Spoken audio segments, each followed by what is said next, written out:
मंगलाचरण। शुद्ध ब्रह्म परमात्मा, शब्द ब्रह्म जिनवाणी, शुद्धात्म साधक दशा, नमो जोड़ जुग पानी। तो आज का हमारा विषय है पूजा विधि और फल। ये हमारा आज का विषय है। तो अपन सबसे पहले देखते हैं कि पूजा किसे कहते हैं। तो पूजा किसे कहते हैं? पूजा अर्थात इष्ट देव शास्त्र गुरु के गुण स्तवन को क्या कहते हैं? पूजा कहते हैं। और किसके गुण स्तवन को पूजा कहते हैं? इष्ट देव शास्त्र और गुरु को पूजा कहते हैं। तो अपन ने अब यहाँ पे प्रश्न उठ सकता है कि अपन ने पहले इष्ट तो पढ़ा, पहले अपन ने देव शास्त्र गुरु तो पढ़ा था, लेकिन ये अब इष्ट क्या आ गई नई चीज। इष्ट अर्थात इष्ट की परिभाषा में 2 पॉइंट्स हैं। मिथ्यात्व राग द्वेष अर्थात मिथ्यात्व रूपी राग द्वेष आदि का अभाव करना और पूर्ण ज्ञानी और सुखी होना इष्ट कहलाता है। और ऐसे इष्ट को जिसने प्राप्त कर लिया है, प्रकट कर लिया है, वे इष्ट देव कहलाते हैं। जैसे अरहंत भगवान और सिद्ध भगवान। अब है इष्ट शास्त्र। इष्ट शास्त्र अर्थात इष्ट शास्त्र में जो वाणी होती है वो इष्ट देव के द्वारा लिखी गई होती है, मतलब इष्ट देव के द्वारा बताई गई होती है और वो इष्ट देव की ही वाणी होती है। इसीलिए वो शास्त्र इष्ट शास्त्र कहलाते हैं। और इसमें भी 2 पॉइंट है कि ये जो इष्ट शास्त्र है इसमें 2 गुण होने चाहिए, जो कि कुछ इस प्रकार है कि मिथ्यात्व रूपी राग द्वेष आदि का अभाव करने वाला गुण होना चाहिए और सच्चे सुख का मार्गदर्शन रूपी गुण होना चाहिए। उसी से तो इष्ट शास्त्र पूजनीय होंगे। नहीं तो अगर उसमें सच्चा सुख अपन को ना मिले और मिथ्यात्व राग द्वेष आदि का अभाव ना हो तो क्या वो इष्ट शास्त्र कहलाएंगे? और अगर इष्ट शास्त्र कहलाएंगे भी, पहली बात तो इष्ट शास्त्र नहीं कहलाएंगे, अगर कहलाएंगे भी तो भी वो पूजनीय नहीं होंगे, क्योंकि उससे अपन को कुछ लाभ ही नहीं हो रहा है ना। मिथ्यात्व रूपी राग द्वेष आदि नष्ट नहीं हो रहे हैं, सच्चे सुख की प्राप्ति नहीं हो रही है, तो फिर ये इष्ट शास्त्र पूजनीय क्यों होंगे? इसीलिए ये 2 गुण तो इष्ट शास्त्र में होने ही चाहिए। तो अब इष्ट गुरु किसे कहते हैं? इष्ट गुरु अर्थात नग्न दिगंबर भावलिंगी गुरु को इष्ट गुरु कहते हैं। अब ये जो इष्ट गुरु होते हैं इनमें 2 गुण होने चाहिए, तभी वे इष्ट गुरु कहलाएंगे। कौन कौन से 2 गुण? तो मिथ्यात्व राग द्वेष आदि का अभाव और वो सच्चे सुख के पथिक वीतरागी संत होने से पूजनीय भी होने, तभी तो पूजनीय होंगे। अगर उनमें ये गुण होंगे तभी तो वो पूजनीय होंगे। इसीलिए तो इन्हें ही इष्ट गुरु कहते हैं। अब ये इष्ट देव शास्त्र और गुरु को समझने के बाद बहुत सारी शंकाएं आ सकती हैं। जैसे कि पहली शंका है कि जो हमारे माता पिता होते हैं वे भी विद्या गुरु ही तो होते हैं, तो क्या फिर हमें उनकी पूजा करनी चाहिए? तो यहाँ पर समाधान यह है कि लौकिक दृष्टि से उनका भी यथा योग्य आदर तो करना ही चाहिए, परंतु उनके राग द्वेष आदि का अभाव नहीं होने के कारण मोक्ष मार्ग में उनको पूज्य नहीं माना जा सकता। अष्टद्रव्य से पूजनीय तो वीतरागी, सर्वज्ञ देव और वीतरागी मार्ग के निरूपक शास्त्र और नग्न दिगंबर भावलिंगी गुरु ही हैं। अब अपन देखते हैं कि इष्ट देव शास्त्र गुरु के गुणस्तवन से क्या लाभ है। तो अपन देखते हैं कि इष्ट देव शास्त्र गुरु के गुणस्तवन से क्या लाभ है। तो यह लाभ है कि जो ज्ञानी जीव होते हैं वो तो पहले जो इष्ट देव शास्त्र गुरु की पूजा करते हैं, गुणस्तवन करते हैं, तो कैसे करते हैं? जो ज्ञानी जीव होते हैं वो पूजा भक्ति करते वक्त अपने मन में ऐसा कोई लौकिक लाभ नहीं रखते कि मैं पूजा करूंगा तो मुझे ये लौकिक लाभ मिलेगा, मुझे पुण्य का बंध होगा तो मेरे को ये लौकिक लाभ मिलेगा। लौकिक लाभ में कुछ भी हो सकता है। तो ऐसा ज्ञानी जीव मन में सोच सोच कर भक्ति नहीं करते, पूजा नहीं करते। तो आपके मन में यहाँ पे प्रश्न उठ सकता है कि लौकिक लाभ क्या? हाँ, लौकिक लाभ क्या? लौकिक लाभ अर्थात क्या? लौकिक लाभ अर्थात मुझे बहुत सारा पैसा मिल जाए, मैं परीक्षा में पास हो जाऊं, मेरा बड़ा मकान बन जाए, मेरे पास बहुत सारी गाड़ियां हो जाए, मुझे सब लोग जाने पहचाने, मेरा सब आदर करें। ये सब लौकिक लाभ के अंतर्गत आता है और भी इत्यादि।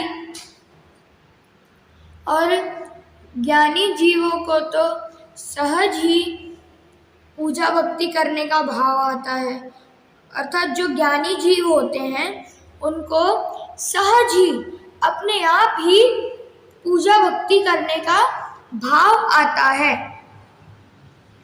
और जैसे धन चाहने वाले को जिसके पास बहुत सारा धन है तो धनवान की महिमा आए बिना नहीं रहती, उसी प्रकार अथवा वैसे ही जिसका मन वीतरागता में लग चुका है उसे मुक्त आत्माओं की पूजा भक्ति करने का भाव तो आएगा ही आएगा।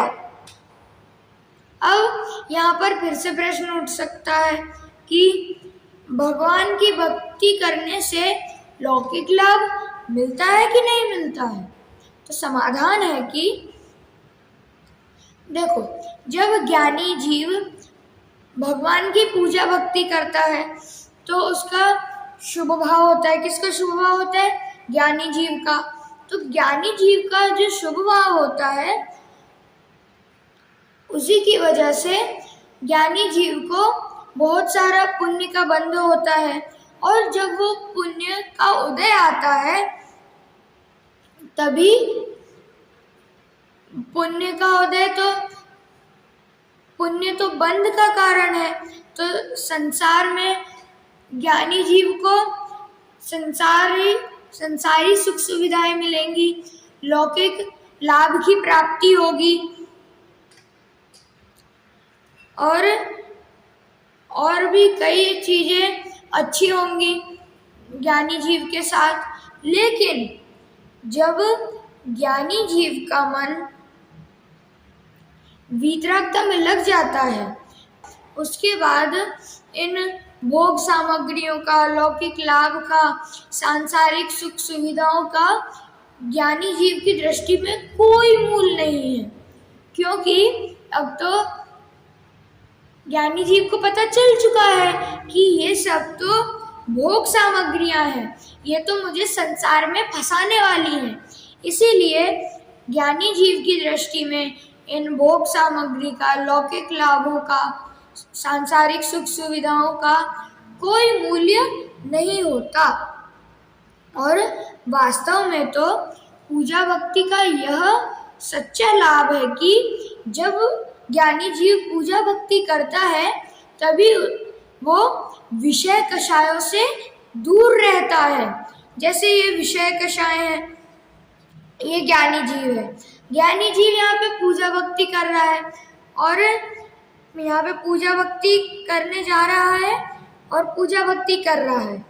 तो ये जो विषय कषाय से चिपके हुए हैं ज्ञानी जीव से, ये दूर हो जाते हैं और ज्ञानी जीव जो पूजा भक्ति करता है उससे ही ये विषय कषाय दूर रहती हैं और यही पूजा भक्ति का सच्चा लाभ है।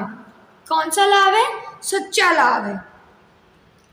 अब यहाँ पर एक और प्रश्न उठ सकता है कि अपन ने पूजा का अर्थ तो समझ लिया, परंतु फिर पूजा की विधि क्या है? हाँ, देखो पूजा किसे कहते हैं ये अपन ने समझ लिया। फिर पूजा किसकी करते हैं ये भी अपन ने देखा कि इष्ट देव शास्त्र गुरु गुणस्तवन अर्थात पूजा। तो इष्ट देव शास्त्र गुरु की पूजा को पूजा ही कहते हैं। तो ये अपन को किसकी पूजा करनी है ये भी अपन ने देख लिया, लेकिन ये पूजा करते कैसे हैं भाई? तो समाधान है कि दिन में इसमें ये पूरी ही विधि बताई है कि दिन में छने हुए जल से स्नान कर कर धुले वस्त्र पहनकर जिन मंदिर में जिनेंद्र भगवान के समक्ष विनय पूर्वक प्राशुक द्रव्य से पूजन की जाती है। और जो पूजन करते हैं जब अपन, तो तभी अपन को एकाग्र चित्त होकर पूजन करनी चाहिए। कैसे होकर पूजन करनी चाहिए? एकाग्र चित्त होकर। तो इसका समाधान हो गया, अपन ने पूजा की विधि देख ली। अब ये प्राशुक द्रव्य किसे कहते हैं? देखा ना, विनय पूर्वक खड़े होकर प्राशुक द्रव्य से। तो प्राशुक द्रव्य किसे कहते हैं? प्राशुक द्रव्य अर्थात जीव जंतुओं से रहित सुधे हुए अचित्त पदार्थ ही पूजन के प्राशुक द्रव्य हैं। जैसे नहीं उगने योग्य अनाज, चावल आदि, सूखे फल, बादाम आदि तथा शुद्ध छना हुआ जल। तो इसी से ये प्राशुक द्रव्य बनता है। अब यहाँ पर एक और प्रश्न उठ सकता है कि जब अपन अगर पूजन करने जाए, हाँ, तो क्या अपन बिना प्राशुक द्रव्यों के भी पूजा कर सकते हैं क्या? कर सकते हैं या नहीं? तो यहाँ पर समाधान यह है कि क्यों नहीं कर सकते? बिना द्रव्यों के पूजन कर सकते हैं, क्योंकि जो पूजा होती है उसमें तो भावों की ही प्रधानता रहती है। जैसे गृहस्थ अवस्था में फर्स्ट पॉइंट, किन्हीं को बिना द्रव्य के भी पूजन करने के भाव होते हैं। सेकंड पॉइंट, किन्हीं को अष्ट द्रव्य से पूजन करने के भाव होते हैं। थर्ड पॉइंट, और किन्हीं को तो एक या दो द्रव्यों से ही पूजन करने के भाव होते हैं।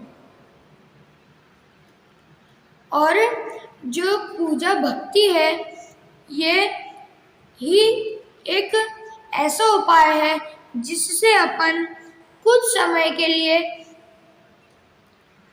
विषय कषायों से, मिथ्यात्व, राग, द्वेष आदि से दूर रह सकते हैं। इसीलिए हम भी इन इष्ट देव शास्त्र गुरु को की पूजा करें, भक्ति करें और इष्ट शास्त्र को पढ़कर इष्ट गुरु के जैसा बने और अंततः हम भी इष्ट देव की तरह बने। इसी मंगल भावना से विराम।